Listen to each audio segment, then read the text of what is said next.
नमस्कार, मैं हूं आपके साथ ज्योति कनौजिया। आइए नजर डालते हैं फटाफट खबरों की ओर। ऑल इंडिया मजलिस ए इत्तेहाद उल मुस्लिमीन आगामी आम चुनावों में महाराष्ट्र की कुल 48 लोकसभा सीटों में से 5 पर चुनाव लड़ने की योजना बना रही है। इस बात का दावा खुद पार्टी के एक नेता ने किया है। साथ ही उन्होंने विपक्षियों और सत्ताधारियों पर जमकर निशाना साधा।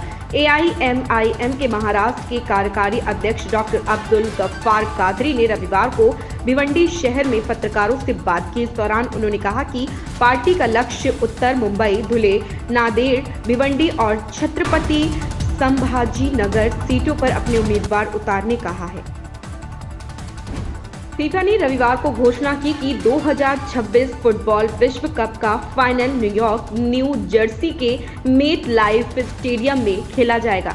टूर्नामेंट 11 जून को मेक्सिको सिटी के प्रतिष्ठित एज़टेका स्टेडियम में मैच के साथ शुरू होगी और खिताबी मुकाबला 19 जुलाई को खेला जाएगा। न्यूयॉर्क को फाइनल मुकाबले की मेजबानी के लिए डलास से मजबूत चुनौती मिली। फीफा विश्व कप 2026 48 टीमों के बीच खेला जाएगा। भाजपा ने अपने लोकसभा सांसदों को 3 लाइन का व्हिप जारी किया है। भाजपा ने अपने सभी सांसदों से आज सदन में उपस्थित रहने के लिए कहा है।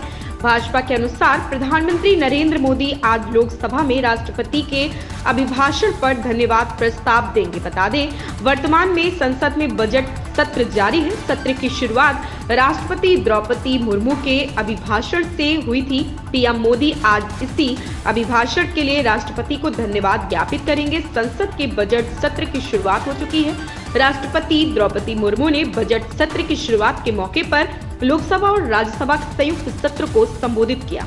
लोकसभा चुनाव में भाजपा की प्रत्याशी चयन की कार्रवाई अब अंतिम दौर में है। यूपी के 80 लोकसभा क्षेत्रों में से 6 सीटों पर प्रत्याशी चयन का निर्णय प्रधानमंत्री नरेंद्र मोदी की हरी झंडी के बाद होगा। पार्टी के विश्वस्त सूत्रों के मुताबिक शीर्ष नेताओं ने पार्टी की ओर से कराए गए सर्वे और जातीय संतुलन के आधार पर करीब 74 सीटों पर प्रत्याशी चयन की कार्रवाई को अंतिम रूप दिया जा रहा। भाजपा के सहयोगी अपना दल एस सुबह सपा और निषाद पार्टी को 5 से 6 सीटें गठबंधन में मिल सकती हैं। अमेरिका में एक बार फिर रिपब्लिकन पार्टी से उम्मीदवार पूर्व राष्ट्रपति डोनाल्ड ट्रंप होंगे।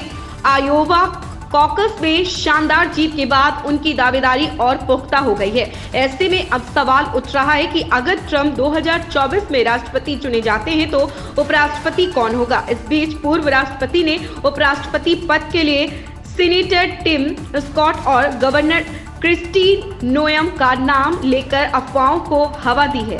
जब एक इंटरव्यू में ट्रंप से जब पूछा गया कि वह उपराष्ट्रपति पद के लिए अपनी पसंद कब बताएंगे, इस पर उन्होंने कहा कि फिलहाल कुछ समय तो नहीं। प्रदेश की योगी आदित्यनाथ सरकार के दूसरे कार्यकाल का तीसरा आम बजट आज विधानसभा में पेश किया जाएगा। वित्त मंत्री सुरेश कुमार खन्ना ने रविवार को अपने कार्यालय कक्ष में हस्ताक्षर कर इसे अंतिम रूप दिया।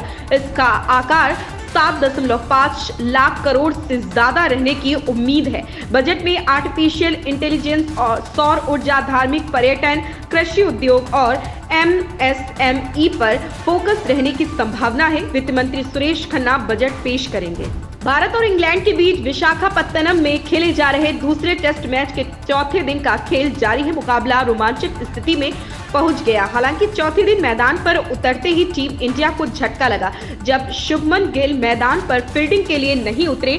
भारतीय क्रिकेट कंट्रोल बोर्ड BCCI ने इस बारे में अपडेट दिया है कि बोर्ड ने बताया कि चौथे दिन शुभमन फील्डिंग के लिए उतरेंगे ही नहीं। BCCI ने अपडेट देते हुए कहा कि शुभमन को मैच के दूसरे दिन फील्डिंग करते वक्त तर्जनी अंगुली इंडेक्स फिंगर में चोट लगी थी।